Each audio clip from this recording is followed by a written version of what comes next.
guys, coming at you with another episode of Tampa Bay Real Producers Podcast. This, of course, is the podcast that is made for Tampa Bay's Real Producers, by Tampa Bay's Real Producers, and with none other than Tampa Bay's Real Producers, such as Captain Bruce Erbeck. How you doing, man? Very well, very well. Captain Bruce. I always get excited when I say your name. There's just something cool about saying Captain Bruce. So we get to hang out today with with Captain Bruce himself. We've met you at, I know you've come to a couple of our events now. Correct. Over the years. We had featured Captain Bruce in an issue of Tampa Bay Real Producers. I guess that was well over a year ago now, probably a year and a half ago or so. Yeah, believe it or not, two publications. Well, no, but two publications. Oh, and yeah, and it was that long ago. Two different issues. Yeah, absolutely. Right. He had so much content to share. We had to split it up into multiple articles for Captain Bruce. But you can, of course, join us live on Facebook right now if you're following us on the Facebook page, Tampa Bay Real Producers, and of course, following us on our subscriptions on our channels on the podcast. So let's start a little bit with your story, a little bit about your background. That's usually where we start. So did you grow up in the Tampa Bay area? If not, how'd you found your way here? And eventually how you got excited and interested in the real estate game? We'll start there. Well, that's a run-on question, Don. That it's like a reporter in the press pool there. You know, yeah, 6 questions. Want to leave it nice and vague for you. Just right? Dive right in. I love it. So I'm a Floridian by nature. Grew up kind of all over the state. Lived everywhere but here. Go figure, right? Okay. Cut my teeth in real estate back in the late 90s. Over in the Stewart, Jensen Beach area. So Martin County, Port St. Lucie counties, things like that. Got my license. This wonderful guy who owned a Century 21 office hired me out of the military and said, listen, I need somebody who can sit in a model home all day and do data input for me. And I'm like, sounds like a blast. I'm your guy, right? That seemed really intriguing to me back when interest rates were so high and right. everything else. So I did that, and he said, if people come in to look at the model home, let them look around. If they got questions, you can answer them. And over time, he said, if somebody wants to buy one, let us know. We'll do the introduction if they get really serious, and then we'll give you a stipend, a $2,500 little just a little bonus thing. Okay. Because in real estate you can't sell real estate. Sure. But you can sell model homes. And so the first month that I was there, I sold 3 houses. Okay. Never sold 3 houses before in their life as a company. These were custom-built homes. They were blown away by Captain Bruce charisma. They're like, this is incredible. You need to get your license. And so he helped me out, got my license. Then everybody who came in who said, man, I'd love to buy this house, but I have one I have to sell, became a listing. And so overall, my business kind of grew fairly quickly. But then I got lured away, Don, by the corporate America, Wow. The steady paycheck with a company car and an expense account. Having a couple little kids, I said, you know what, I'm going to put a pin in real estate for a while and go into corporate America. And that's kind of where I got my business savvy. National sales manager, became global sales manager for 2 different chemical manufacturing companies. Lived kind of all over the country a little bit. 10 years in Kansas City. Go Chiefs. Tough game last night. Whoa, it's very tough. We'll cover that off the air. Few too many drops. It was something. The tipped ball was the one that did it for me. When he ran it back. But what are you going to do? Brady's had games like that as well. Yeah, it's only week 1. It's only week 1, and I spent another 10 years in the Chicago market. And got to work for some very large companies there, like the Chicago Sun-Times, doing publications, working there, working with, again, the chemical manufacturing company. Met my wife there. Seems like it's a pretty big distinction from real estate to chemical manufacturing. I know. How did that connection happen? Did they find you or your resume somewhere? Did you have a connection and they just offered you an opportunity? Or that's a great question as well. My dad worked for a company called Knight Ridder. Okay. And Knight Ridder owned newspapers throughout the entire country. They were based in Miami. And after getting out of the military, my parents still lived here in Florida. And he called me up one day and he's like, hey, have you ever played TPC at Ponte Vedra? Which is a golf course. Beautiful if you don't course. golf. Yeah. It's a very famous golf course. Most famous ones out there. That's correct. At the 17th hole. And I said, I've never played there. The Island Green. The Island Green. Dad says, I've got a vendor who's invited me to come and play, and I'm inviting you. And I said, well, fantastic. He goes, can you bring a buddy? Because we need a foursome. Sure. So I said, well, the owner of the Central 21 that I was working for at the time, their son and I were the same age, and we both were in the business, and we both golfed. We became good friends. Okay. And I said, hey, you want to play TPC? He's like, absolutely. So off we go. 18 holes later, with my boss's son, essentially saying how great of a salesperson that I am. By the time I drove back from Jacksonville to Port St. Lucie, I had a phone call. And we didn't have cell phones, right? So the phone call was to the house. My wife answered the phone, and she's like, I'll have him call you. And it was the gentleman we had just played golf with. He's like, you're key. Look at that. You're a person that Business that does can happen sell. on the golf course every day, huh? Once in a while. Once in a while. And that's a living proof right there. That's right. So I'd like to even go back a little bit further, because obviously with the name like Captain Bruce, there must be a reason for it. So what year did you enlist in the military? Yeah. What caused you to do that? And how long were you in the military? Yeah, I went in 1987. Okay. And so it was a interesting time. People go in the military for different reasons, and I went in because I wanted the structure. I wanted to, I kind of wanted to see the world and realistically serve our country, and I was able to do that. So I got out in '95. And so I spent, quite a few years going all over the world, doing a lot of different things, and it was a good time. So now I reflect Navy, back. Army? Navy. Yeah, United States Navy. Okay. And that's where the captain part comes from. So believe it or not, and I was not an admiral or even an officer. I was enlisted. But sometimes when you rise up through the ranks fairly quickly and in the different divisions for special warfare, you rise up a little quicker than in others. Sure. And in this scenario, They're still looking for leadership at every level, right? and that's what it came down to. But my nickname was Admiral Erbeck. Okay. It's a good nickname to have. As a joke. It was Admiral Erbeck.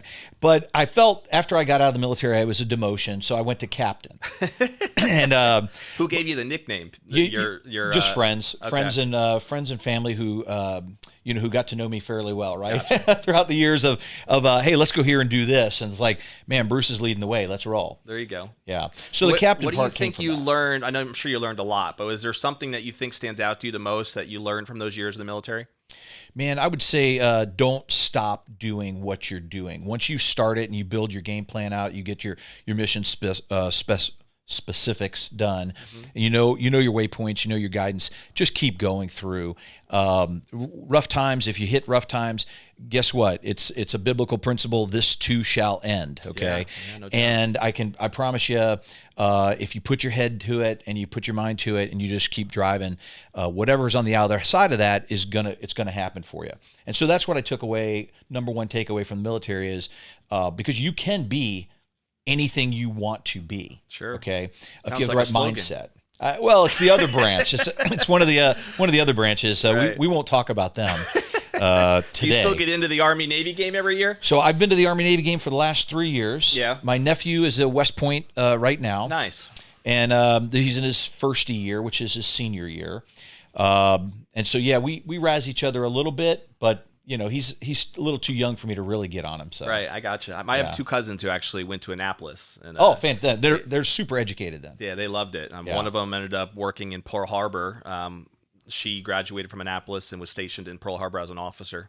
Sure. And the other one ended up in overseas, traveled a bunch, Germany and a couple other places as an officer as well. So I remember visiting Annapolis just to visit them at one point. It's a beautiful campus. It was gorgeous. I go to Annapolis. My wife and I, we spend a week usually in Annapolis every summer. We skipped this summer because we had a lot going on. I turned the double nickels 55. Nice. And the week where we would normally go good, up man. there, You're looking good. you put on a couple extra pounds when you when you roll over the fives.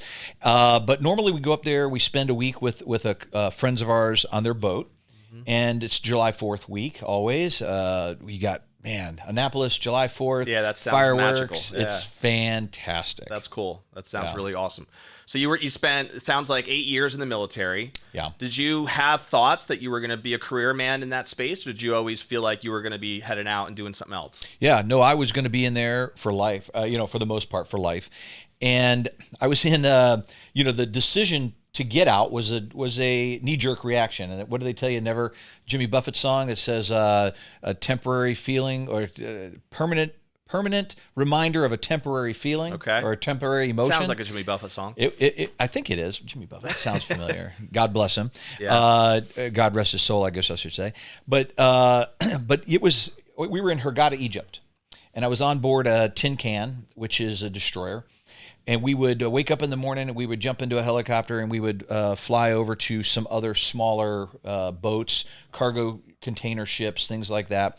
And we would, rappel down and we'd traverse through their ship and looking for things that were on embargoes and they weren't supposed to be transporting up through the Red Sea. And I mean, it's 115 degrees in the shade in Egypt is hot. Okay. And I remember just going, I've had enough of this. This is not what I signed up for, doing embargoes and things like that. It was a little higher speed type of atmosphere is what I had signed up for. Well, you were in it. Sounds like you were there during the first Persian Gulf War, right? Yeah. Desert Storm, Desert Shield, both. Yeah. Were you involved with that? Yeah. Were you stationed out there? Yes. You're not stationed there. You're attached to a carrier group or something like that. Okay. And yeah, that must have been some experience. I was a quick war. Thankfully, it didn't last very long, but it seemed like any war, I guess, would have a certain element of, obviously there's life-threatening components to it, but just the element of being through what's involved in the preparation, I would imagine, to actually, attack and to go through war. That must have been something that you never forget. The liberating of Kuwait seemed to be the quick war. The longer part of it was the liberation of Iraq. Yeah, so that one tended to last a little bit longer. Yeah, no, that makes a lot of sense for sure. So you left eventually when you decided to leave the military. You got licensed, it sounds, or you started working, like you were saying, just right after that. Right after in the homes and showing the model homes. Then you got the job offer. Did that for how long again with corporate America? Man, I was 10, 15, probably 18 to 20 years. Wow. Okay. I know I don't look that old. It wasn't an overnight thing. You were in it for a while. I was in it for a while, yeah. Did you miss real estate during that time? Did you you were always going to go back? Or I never really? missed it. Okay. No, I'll be frank with you. A lot of people might sit here and say, oh, I was really drawn back, and I wasn't. When we owned a small business in Chicago selling power sports. Okay. I had a power sports dealership, aptly named Flat Squirrel Scooters. It was very. We tried to. I love that, Dave. We took scooters to the Harley Davidson kind of mentality, right? We had fun T-shirts, like I'm talking 40 different designs. Okay? Yeah. When you walked in our showroom, there was tons of helmets and jackets and apparel and trinkets for your scooters and for your motorcycles. We sold motorcycles and ATVs, quads, things like that as well. But scooters were a primary piece of our business. We had a full service shop, and we did this for a couple of years. I owned that business, and at one time, I think it was in 2010. Must have been. Okay. Lakeshore Drive, maybe you recall this, the storm was so bad that cars that were on Lakeshore Drive trying to go home, the waves were crashing over the edge of the drive, splashing water on them, froze cars in their spot on the road because there was an accident. The cars couldn't move. People had to abandon them. All 300 and some odd cars got towed down to Soldier Field. Yeah. And it's about to say that doesn't happen in Tampa very often. That part doesn't, but we did have something a week ago that for sure. Was pretty bad. But they pulled all the cars out of there, and I remember we got in the suburbs, we got just over 2 foot of snow in a 24, 36-hour period. And I remember saying to my wife, "We've got to get out of here." Find anywhere in Florida was the goal. Yeah. Find anywhere. And so she, within 3 weeks, had a full relocation, full job offer down here in Tampa market. What did she do for work? She was mostly on the I want to say IT, but that would not be doing its justice. Software analytics, things like that. So she found something for her field in this area, That's in the right. Tampa area. That's right. Have you guys been here before? Did you know No. anything about this area? Nope. The only time I would come over here is when we lived in Lakeland. We'd come over to Busch Gardens or come over to visit. Everybody has aunts and uncles that live in Sarasota or Bradenton, so we'd come over, visit the aunt and uncle in Sarasota, and but that was it. I had no experiences. We just moved here blindly. So that was 2010, 2011? Yeah. And was it Pinellas County that you guys went to right away? Because you're in Pinellas now, right? We're in Pinellas. Yep. the company that had an annual Christmas party, and we were doing house hunting at the time. And they said, "Hey, when you come down here, spend a week, do some house hunting." We did, and we chose the Residence Inn in Treasure Island as our place to stay. And we had a very large yellow lab at the time. So we were looking for a condo, or something like that. And there was only one spot in Treasure Island that would allow a dog of that size. So we aptly bought the condo and so that we could live there with the dog, and we'd never look back. So we still live right there at Treasure Island. Right near the water, right? We're on the water. Yeah. Yeah, we're right on the water. We had talked about your boating tendencies. So yeah. Yeah. So that's cool. So did you get involved in real estate right away then when you came down here, or what connected? What made that connection happen for you? Yeah, shortly thereafter. Again, once my wife got a job down here, I closed the businesses up in the Chicago market. No more flat squirrels. No more. The flat squirrels were all past at that point. And I said, I got to find something to do down here. So I kind of went back on my roots, which was the chemicals and the manufacturing side, to a friend of mine who is president of a company that was looking for a sales rep in this market, in the Southeast. Okay. And so I knew nothing about, at the time, pressure sensitive vinyls and adhesives. Sounds interesting, but fun to sell. It's the most boring thing you'd ever imagine. It's decals for the most part, right? But the manufacturing of the material. Yeah. And so I went to work for that company. We'd already relocated here. So I went to work for them, spent a few years doing that. And then while doing that, I said, I'm tired of the travel. I'm done. And this was 7 years ago. Okay. So 7 years ago, got my license again, and went to work for a beach company on the beach that lasted, I was there for 2 years, marginally successful. Maybe my first year, I think I brought home $100,000 in sales, in commission. And second year, what's that, the equivalent of around 6 million in volume, somewhere in that ballpark? That was actually it was much lower. It was probably around. I was selling higher price point houses, but I want to say that was really around $2.5 million. Okay. And then the second year, I think I did $3 million. But the office that I was in wasn't giving me the competition that I needed. If that makes sense. Right. There's a couple different types of people. Some people need that constant reinforcement of, man, you're not number one. You're Ricky Bobby, right? If you're not first, you're last. First, you're last, of course. And so long story short, I left there and moved over to Remax Metro, and that's where I'm at today. Okay. Doing a lot more than $3 million a year now. Unbelievable. So yeah, you don't know, Captain Bruce. I think I saw from the stats last year. You did over $25 million last year. Yep, just under 26 million. I think it was right around an average of about $1 million per transaction, from what I saw. 1.19. You know my numbers. Yeah, right in that ballpark. So Captain Bruce has been, well in that top 500 in this market for sure. Yeah. So it's great to see. Now, was last year your best year, or how was that compared to some other years? So last year would have been my best year, period, hands down. And the year before was pretty good as well. Sure. I think it was like 18 million the year before. But my accumulation, because I know that was one of the pre-questions we had planned out, was I'm at 89 million. And so I got to get to that 100 You're almost million. there, man. The century mark. Got to keep pushing. Will you hit there by the end of the year? Oh, yeah. Oh, yeah. Nice. Yeah. Hands down. Awesome. Hands down. That's going to be a great year to celebrate then. It's going to be something exciting. This will be a good New Year's. So tell me a little bit more about, so you're still focused really on individual production, right? You're not like recruiting or building a team necessarily, which I think we get a lot of different people that come on this show. Some are team builders, some are brokers, some are just individual agent rock stars, which really has been the path that you've taken, is just focusing on individual production. Is that do you like, are there things about that you love? Do you dabble or with the thoughts of maybe building a team and going down that road, or do you love what you're doing and this is the right fit for you? So realistically, when you got here today, we only had a couple minutes to catch up.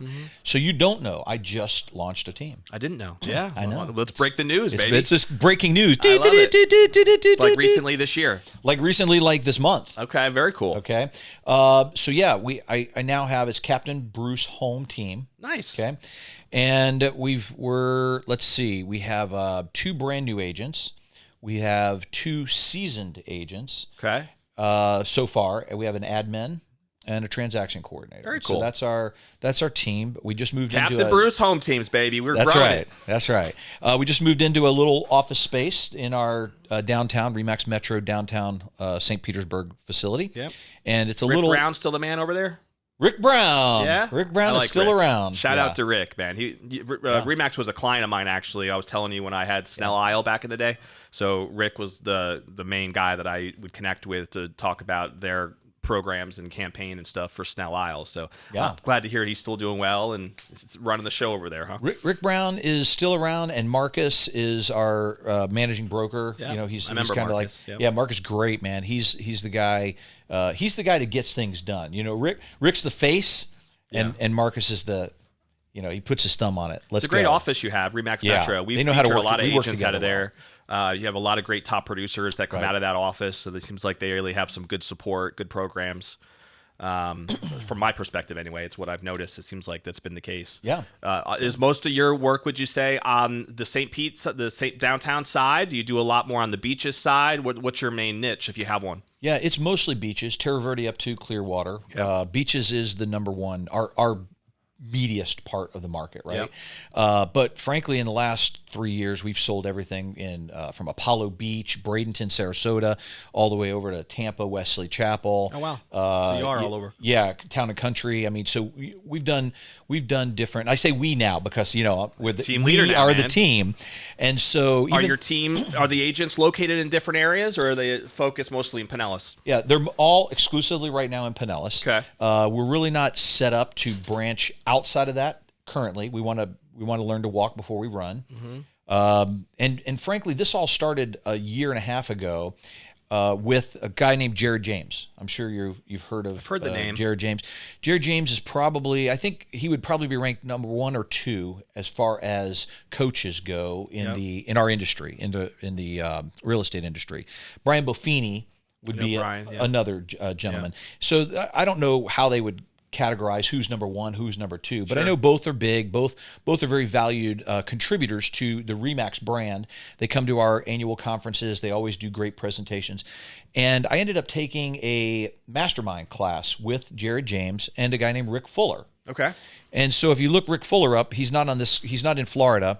He's in California. He has the largest team in the United States with I'm whatever number I tell you, it's going to be wrong. So I just know that his team is the largest team in the country. Nice. Over 1,000 agents. Okay, numerous offices throughout. I'm going to say the country because I think they're in different markets as well, not just California any longer. Rick Fuller and Jared James kind of hooked up and did this mastermind on how to build an effective team. So many people get into team building and they think, man, I'll just bring 2 or 3 people in. They'll go out and make some sales, and I'll get a little credit on the back end for it, and we'll work out a split that they're happy with and that I'm happy with, and everything's going to be great. Yeah, there's a lot more involved than that. Whoo, dog. Yeah. What do they say? If you want to make $1 million in real estate, start with $2 million when you start a team.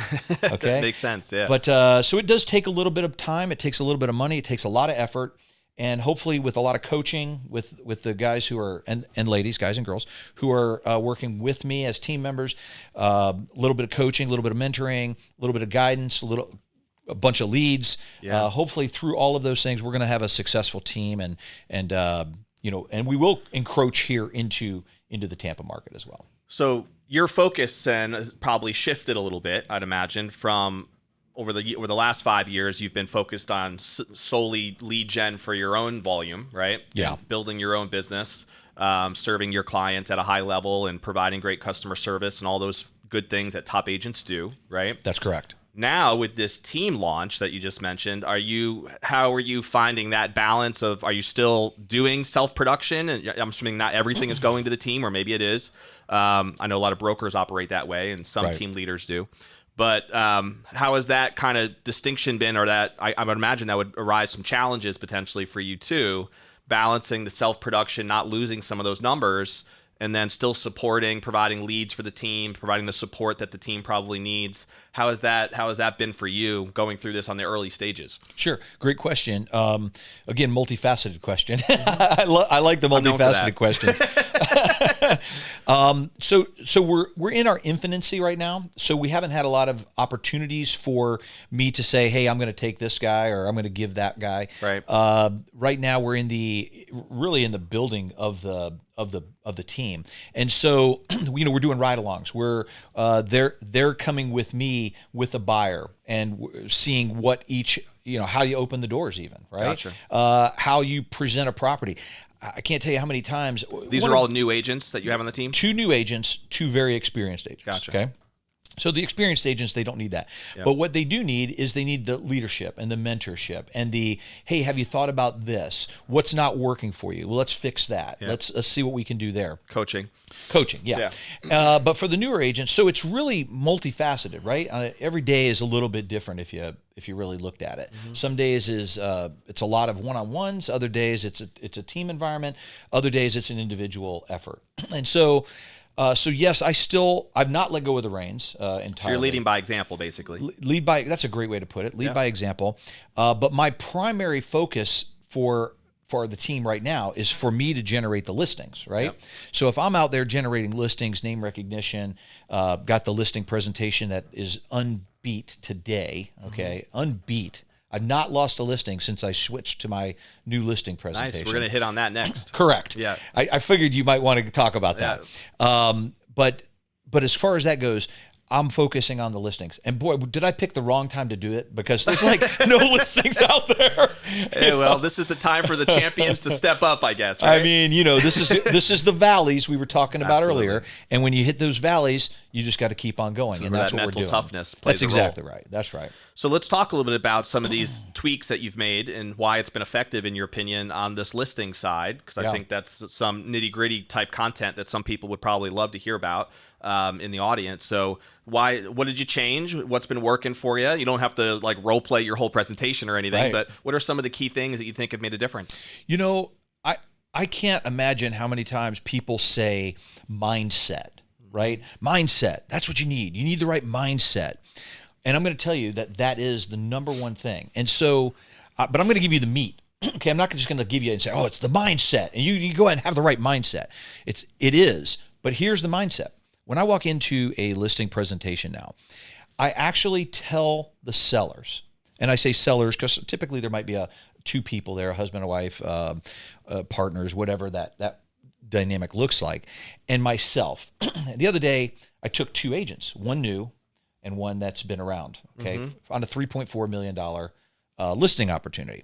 And so we're sitting there, and the mindset that I transfer to the seller is one of a business stature, okay? Because if you're selling $1 million home and up, you've probably been in business. You've probably had a career. Makes sense. Maybe even served on a board or something like that. Yeah. It's not a first-time home. It's not a first-time, not usually. Not usually. Right. And so I put the mindset with them that they are essentially the chairman of the board, okay? Because there's usually 2 of them, or 3, sometimes 4. Kids get involved, right? And the family's involved or something like that. I once sold a house for 7 sisters. 7 sisters. I had to get all 7 of them in the room. Sisters of the faith? So you'd think, right? They were a very Catholic group, by the way. I'll give them that. But I set the mindset with the seller that they are the chairman of the board. Okay. And I asked, do you understand what that means, to be the chairman of the board or to be a board? Yeah. And 99% of the time they say, absolutely. Right. Yeah, I served on a board, or I know my friend's on a board, or I worked for a company that had a board of directors. Great. One of you's the chairman. Which one? That's your decision maker, right? That's your final decision maker. Yep. So one's the chairman, the others represent the board. I, however, am the CEO. And I want to set that expectation that once we have an agreement, once I'm hired to come to work for the board, because that's what the CEO does. CEO works for the board. They don't work for the company, they work for the board. They can be fired by the board, they get hired by the board. And that's the mentality that if your sellers understand that, wow, we are empowered, but we're not the decision maker after we turn the reins over. This guy is. Yep. He's going to give us all the data, as a CEO would to the board, of why you should do and make a certain decision. Price, timing on the market, the right photography, all those other variables, right, that go into it. What syndicated websites do you market the home on? All of those things are decisions that I, as the CEO of that transaction, will decide. Sure. They are relinquishing that, and I let them know up front what our roles are.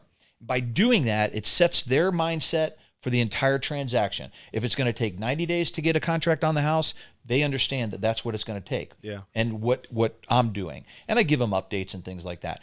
But it prevents a lot of future issues with, hey, I haven't seen anybody for a little while. Hey, we've done a price reduction, and we've seen all these numbers jump up, but we haven't seen an offer yet. What's happening? So we set all those expectations in the beginning. Yeah. And so setting the mindset with the seller and with myself and now my team and now everybody listening it's the best thing you can do, because it establishes the relationship that you're going to have with that seller going down the road. I love that, man. I appreciate you sharing that. I think that's a unique perspective that, I haven't heard it before. So I'm assuming a lot of agents don't adopt that mentality. And I think it fits really well with your audience, because like you said, these people are generally business savvy. So if you can empower them, which is what I really love about it, is I feel like it involves them in the process more. Yeah, absolutely. And they feel like, oh, you know what? I am the chairman of the board. I am the owner, the real decision maker. Like you really empower them. And because you're giving them that power, they're more likely, I would think, to trust you. And realize that you're showing respect to them, and that and where they fall into the paradigm of this situation. Right. You're not just going in trying to like impress them. Yeah. And like I think a lot of agents still do that, and some have very impressive resumes and can do that well. But I think that approach to me is a very smart way to position yourself different. Correct. Than a lot of other agents. We call it coming alongside. Yeah. Right. So instead of the power dynamic being in a vertical, we kind of flatten it out a little bit. So we say, we're going to work together. We're going to work with you, because guess what? It's also their responsibility somewhat to market their house, to keep it ready, to keep it where it's show ready. We can call up 24 hours notice and say, hey, we're coming tomorrow with a buyer. And so by doing that, it really is a partnership, as you had said. I love that. We come alongside them. Yeah, and I think what you also said is huge, is the idea of setting the right expectations and being able to then communicate aligned with those expectations. Sure. Because I know there's something I learned years ago from one of my mentors, which is like when people get frustrated in sales arenas, which I think real estate fits into that mold, right? From a sales perspective, and you've done sales in other industries as well. Correct. A lot of times frustration or discouragement sets in when expectations are not met. Right. That's number one. That's the definition of frustration for most people, right? Is truly expectations not being met. And so being able to be very clear about what those expectations are and their role too in achieving those expectations, because it is just as much many times about them as it is about what you can do. That's right. As the agent. So great stuff, man. I appreciate you sharing that. I think that was gold. Hopefully people can take that and implement it and tailor it in a way that would help them moving forward too. I really think, and that's why, I subscribe to the fact, and frankly, I'm going to leverage this onto, being nominated. Myself was nominated for one of the 6 top producers. That's right. Agent past year. That's right. Agent Choice Award. Agent Choice Award. And I want to tell you that that wasn't a light thing. I truly believe that as the tide rises, if we all care about each other, everybody's ship goes up. Okay, nobody's being held down, but you have to help. Spoken everybody. like a true Navy man. Well, there is that. There is that. The tide, the moon, but you have to help everybody. Okay, and so when I work with a buyer's agent and they're newer, there's a lot of times where maybe a little hand-holding that you typically wouldn't do in a regular business environment, right? Maybe you even, you don't want to say give them pointers, but you certainly want to make sure the transaction, because you're representing that transaction as well, that the transaction stays on track. And so, if somebody's starting to do something that's going to derail it, you kind of want to help them. Totally. And I think that's where, the Agent's Choice Award kind of nomination kind of came in is I've done that with a lot of people. Maybe you'll be nominated again this year. Who hey, knows? You never know. Next you never year, know. I guess I would say. I'm not gonna mention any names, but when I first started back in real estate here, and I was with the particular beach company, and I had a couple listings, and I would get calls, and I still do coincidentally get calls from other agencies asking, hey, can I do an open house at this particular place? And we made full circle this week because the very first, I would call them a duo because it was a husband-wife. I'm not going to say the name or the company. But those guys he posted something. We're friends on Facebook, okay? And so I feel a little bit like maybe I helped them get going a little, right? Didn't really do anything except let them do the open houses. But at the end of the day, it was a springboard for them. Having said that, now, just this week, I'm scrolling Instagram and I see this post that's, hey, we're taking pictures today, yada, yada. And I actually have a buyer for the exact unit that they're putting on the market. Nice. Which is on the market now. And so now we're able to go see it, 'cause we weren't going to do any violations going early. But at the end of the day, that's what it's all about. I'm helping collaboration him, he's helping is key. me. There's no doubt. And that's really, as you know, what Real Producers was built on, was Absolutely. this concept of collaboration among top producers so that we can offer unique ways for people like yourself to share your ideas and what's working, and even more importantly, in some ways, just build relationships, with other top producing agents. I felt like as I learned more about the franchise, like that's a niche where so many real estate things you get invited to are more broker specific. Yeah. And people have good relationships with people within their own brokerage many times. Yeah. But not as much outside of their brokerage. And even though they might know the names of people because they know they produce, there hasn't been opportunities, at least that I've seen consistently, where you can build those relationships with people in different brokerages. So I feel like that's one of the things we've really tried to do, and hopefully we've done an okay job of it and look to continue to do it moving forward. I want to ask you a couple things about on the personal side for people who don't know you that well, who might want to get to know more about Bruce. Maybe it's somebody who's an agent who loves what you've heard so far and might even want to join Bruce's team one day. So learning more about what makes him tick. I know you're big into the boating world. I think you have a boat, right? Correct. And you spend a lot of time at it with your wife. And do you have kids? I do. I have daughter, and I have grandkids now too. So 55 Are they local? double nickels. No, they live in Wichita, Kansas. They do. Okay, that's in the middle of nowhere, huh? Well, you have to remember we lived in Kansas City for a period of time, and you guys have been all over the place. So they went to college in the Midwest, and Southwest Baptist University. She met her now husband there at college, college sweethearts. Do you get to see them often? Yes, actually, in the last year, we've gotten to spend a little bit of time. Not quite a bit. We can always spend a little bit more, but nice. You won't see me relocate into Kansas anytime soon. Let's just put it that way. You love the water a little bit too much for that, I take it, huh? Yeah. So, what do you guys do for fun, if anything, outside of just when you're spending time on the boat? Man, right now we're doing cleanup from the hurricane. Yeah, a little bit still. We had some water come over the seawall, not too high, but enough that it killed a bunch of vegetation. And then we had some artificial turf that was also kind of. I never imagined that the water would get under the turf, move the base, the sub base underneath the turf, move it back, and created like its own little berm. Oh wow! Which in a way was divine, because I really think that. As that berm was created, it held the water back a little bit, from coming even higher. Yeah. So that worked out pretty well. But we do, my wife and I, we do so much together. We're going, I think our anniversary, 18 years, 17, 18. I bet your wife at a couple of our events. She's a sweetheart. Yeah, for sure. she's fantastic. So we do a little bit of traveling. We tried to buy a cabin in the mountains up in North Carolina, and every single time that we get ready to make our offer on it, because I do a lot of due diligence before. Yeah. Different rules in different states. We get somebody beats us out. So even in this market, you got to do that due diligence after you get it under contract. I know. But you'd be surprised when in North Carolina anyway, when you make an offer on a property, you actually have to put due diligence money down. Really? That's non-refundable. That's just for them to take the house off the market. Now, it does go into your deal if you move forward with it. But if you don't, you're walking away from $2,000-$3,000. Right. You're not going to do that too many times. Yeah.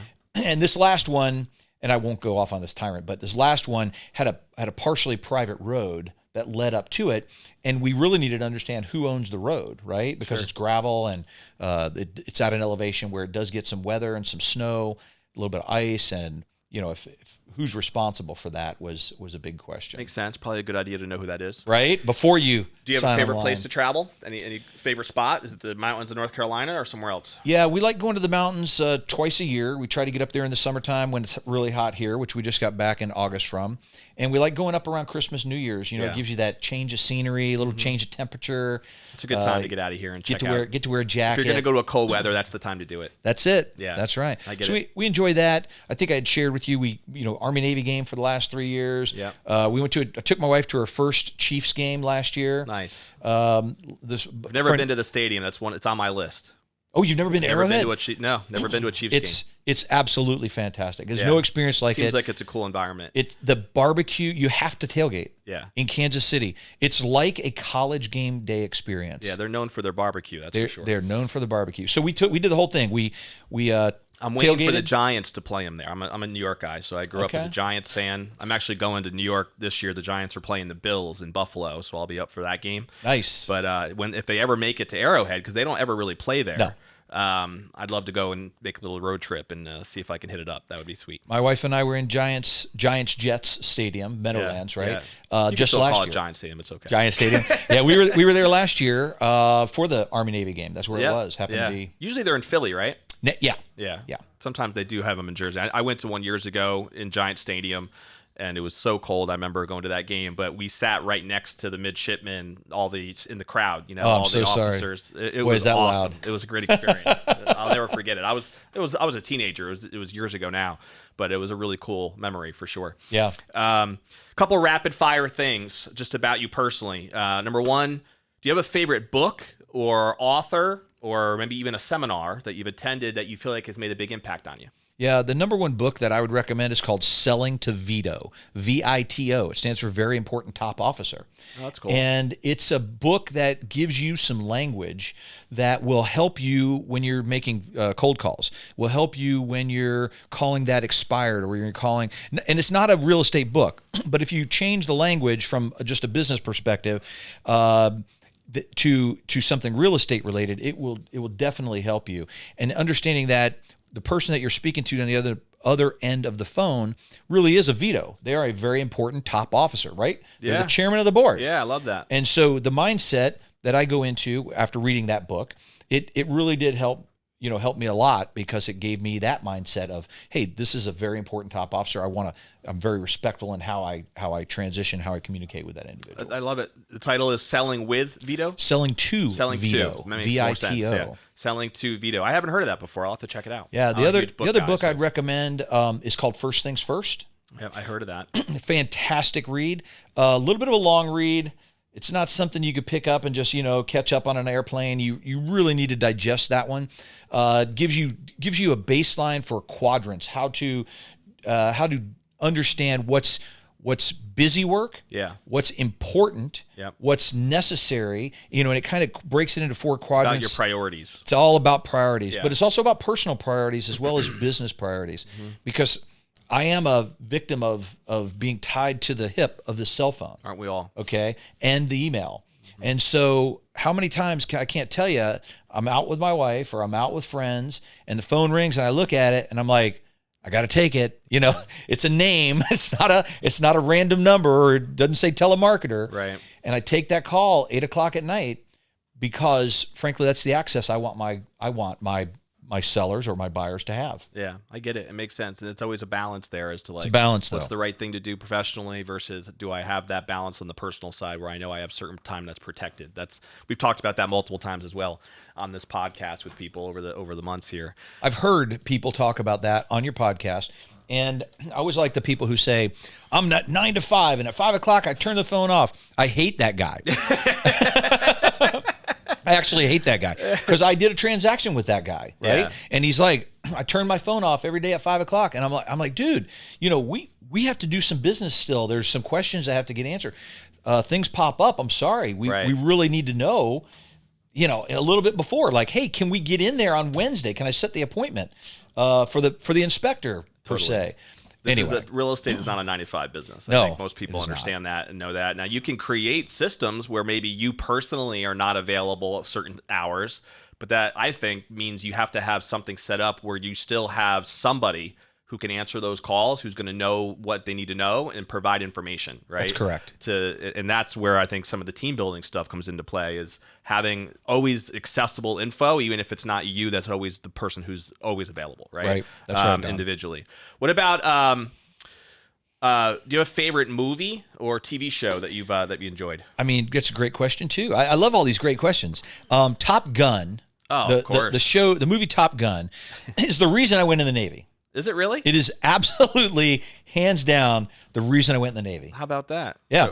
So, you didn't go down the pilot route. I started down the pilot route. You did, okay. I started that way in the aviation field. And, they're like, yeah, you're not going that way. You're this, I was a big, muscular, Florida too big beach, for those little planes, huh?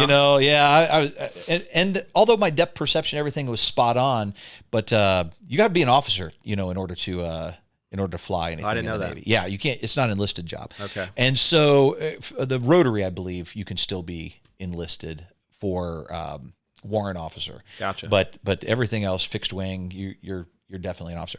So it wasn't going to be pilot, but I was thinking, air traffic controller. There's no stress in that job, right? It's kind of like a realtor. Of course not. But Top Gun changed my trajectory of my life. Went in the Navy because of that show. So then when Top Gun 2 Maverick just came out, Yeah, I loved it. It was great. Loved it. It was a fantastic show. So that's my number one movie. I can quote every line from the entire movie. Maverick or Iceman? All of them, both of them. I feel the need for speed. It is a classic movie. I think out of all, that's one of the movies where probably people quote lines from that movie more than most. That's for sure. And you hear it everywhere. So I love it. I actually, believe it or not, didn't watch the first one until like couple of years before I watched the most recent one that just came out. So I went a long time without even ever seeing the first one. And then I ended up seeing it like randomly with my wife, and then at home one day, loved it. And then the second one came out. Obviously, I wanted to make sure I saw that right away. But yeah, I mean, Don, I've heard people tell me that before. They did the same thing. They didn't see the show back in the day. And I mean, I can only imagine I can't even imagine what that was like, because, when Jaws came out, I was 8-9 years old. Right. I saw Jaws. Poltergeist came out. I watched the Poltergeist, right? Yeah. Some of the great Top shows. Gun was big when I was a kid too. I don't know why I never saw it though. As a kid, I just didn't. But yeah, I missed out. I missed out on those early years. Yeah. I got one last question for you. Sure. Well, really two, as we wrap up here. One is, if people want to reach out to you, especially now that you're building a team, if they want to pick your brain a little bit more, maybe talk to you more about your listing appointments and all that fun stuff, what is the best way for them to reach you? But best contact info for you? I mean, mostly cell phone works great, right? Texting, isn't that what we use mostly, texting nowadays? CaptainBruceHolmes.com is the website.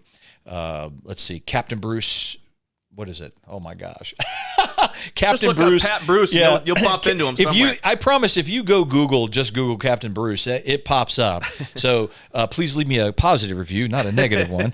But yeah, that's the best way to get a hold of me, is cell phone. You can also email. You can pop me on the IG. I've got Captain Bruce Realtor on Instagram. You can find us on Facebook. It's all just Captain Bruce. It's everywhere. You'll find it. Yeah, especially in the Tampa Bay area. Just Captain Bruce, and you're going to bump into his face somewhere. That is correct. And the last question I have for you, it's one of my favorites, just to kind of get you to think a little bit about why I think we all go to work and what we're looking to build. It's all about legacy for many people, right? So when you think about what you really want to be remembered for, Captain Bruce, when your maybe career might be done, or you're sitting on that rocking chair looking back as to all the things you're most proud of in your life, what do you think are, what would you want to be most remembered for, whether that's personally or professionally? What is that legacy you'd want to leave?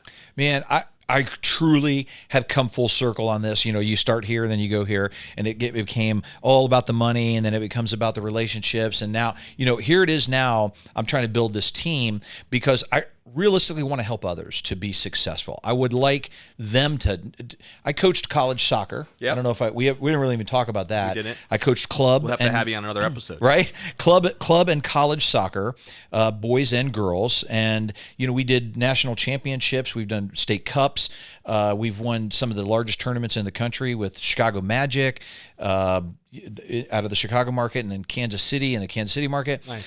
And I can tell you, so many of those young folks that played soccer with me, for me, today we're still friends on Facebook. I still get invited to their weddings. I still, it's because they're all getting married. They're all in their 30s, right? Just early 30s, late 20s, and just watching them develop and them have their children, and I just know some of those conversations that are happening behind their doors that are talking about, well, I remember when my coach would tell me to do blah, blah, blah, blah.